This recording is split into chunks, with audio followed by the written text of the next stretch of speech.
Good morning. Today is Monday, April 3rd, 2023. Rabbi Saul Berman has pointed out, think about this scenario.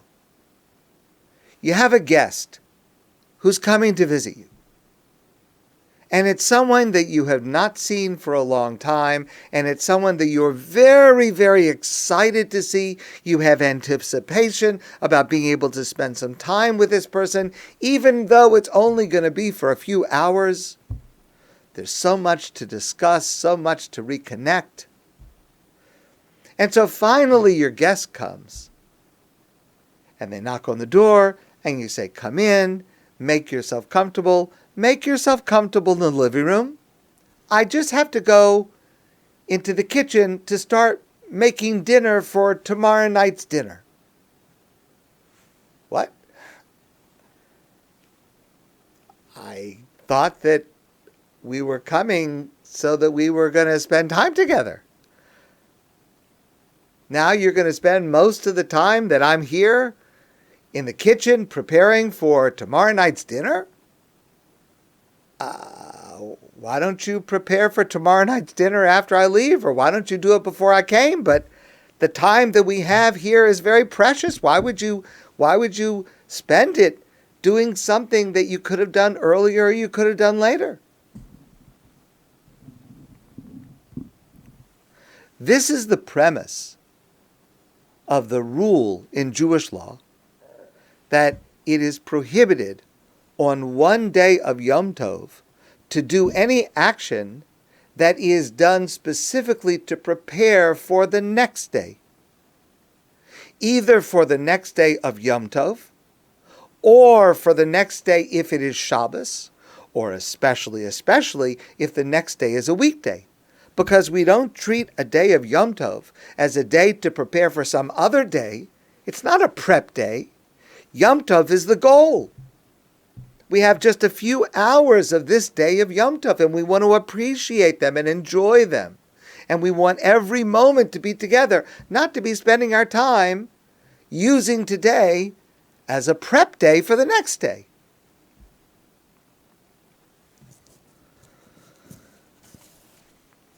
And this is one of the ways that we show respect, honor for the days of Yom Tov, the holidays that we have, to appreciate the unique character of each of the days, to refrain from using that day to prepare for another day.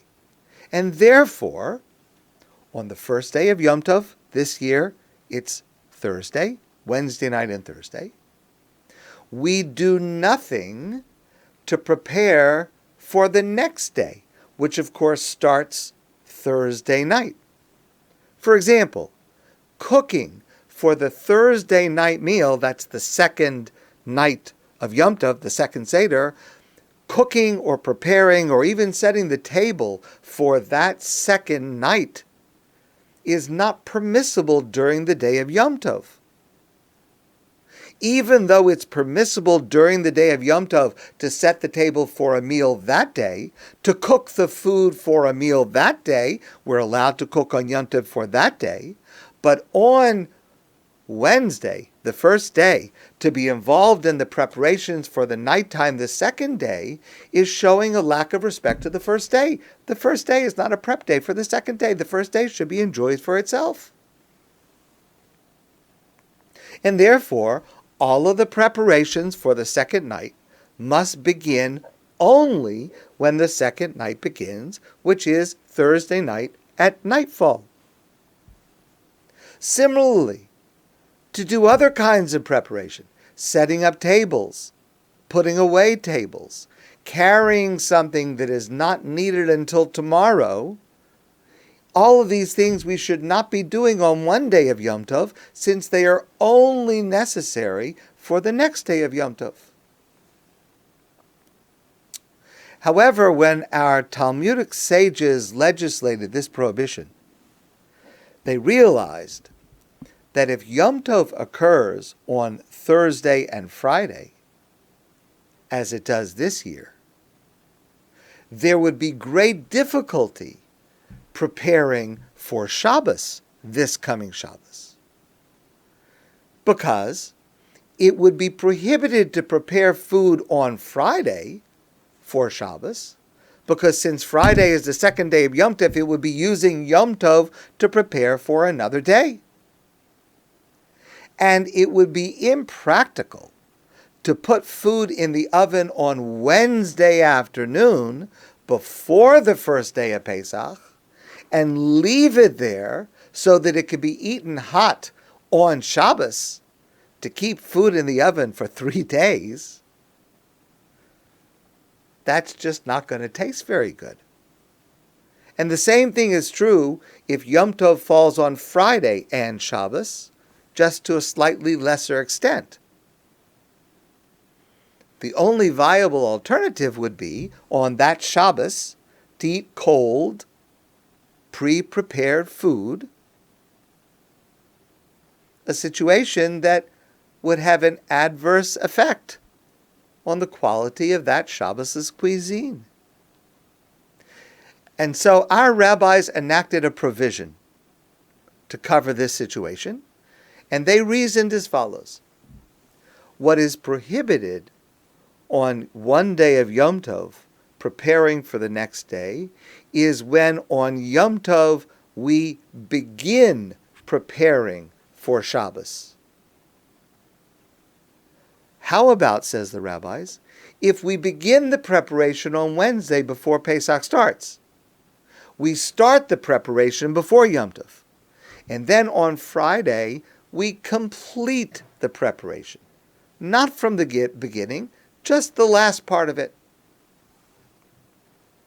And our rabbis say that this makes it permitted, once we have begun the preparation on Wednesday, to finish the preparation by cooking and cleaning and doing the other permitted things on Friday, to do them for Shabbos. And we refer to this as Eruv Tavshilin. And this is a mitzvah that applies to us this year. Practically speaking, I'm sharing this because every one of us, every household this year, should make an Eruv Tavshilin this Wednesday before Pesach starts. And what that accomplishes is, by making the Eruv Tavshilin, we prepare one of the meals for Shabbos before the start of Yom Tov, and thereby we are allowed on Yom Tov Friday to finish cooking and preparing for Shabbos. An Eruv Tavshilin is made as follows. On the day before Yom Tov, this year it's Wednesday, we take a cooked food, for example, a hard-boiled egg. And it's a hard-boiled egg that was cooked, prepared that day specifically for this purpose. And we take a baked food, for example, one whole matzah. And we take these two foods and we put them on a plate.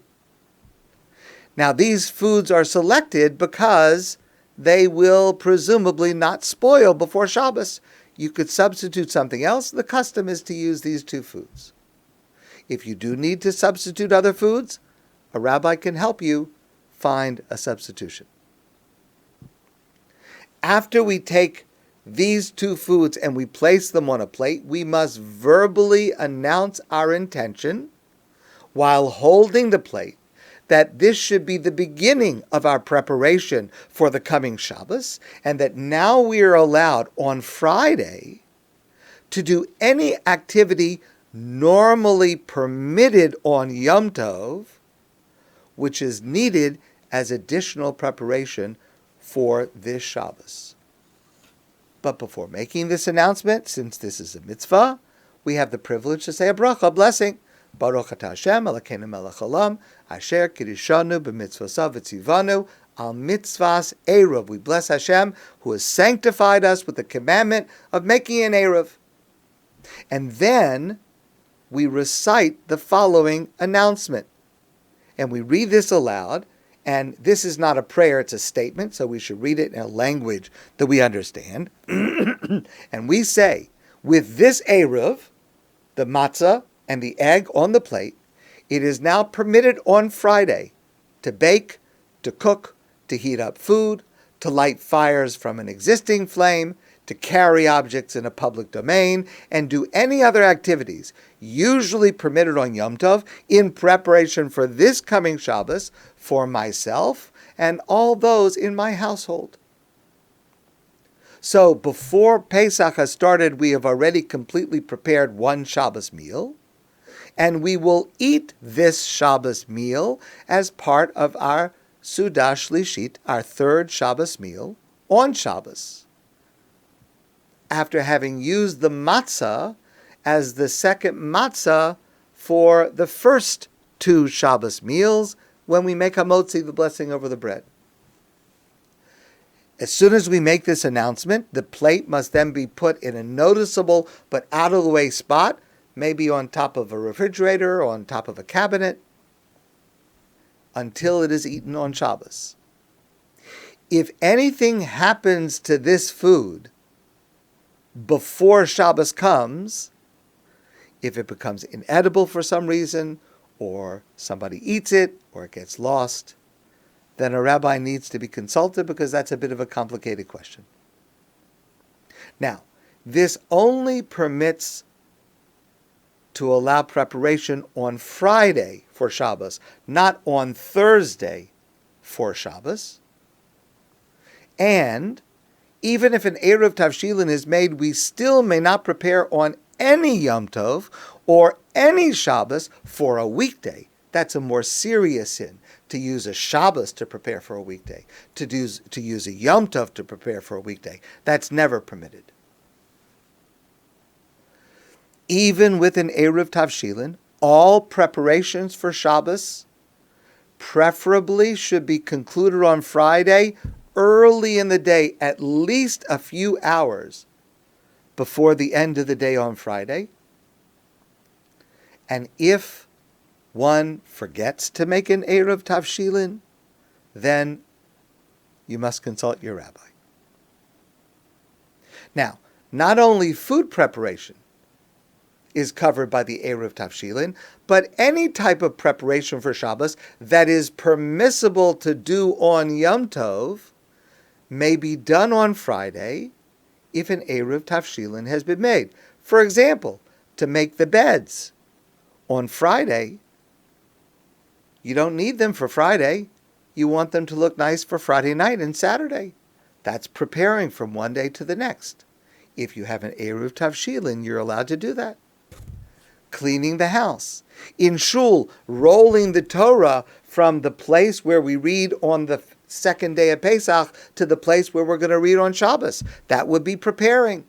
With an Eruv Tavshilin, it's permitted to do that on Friday for Shabbos.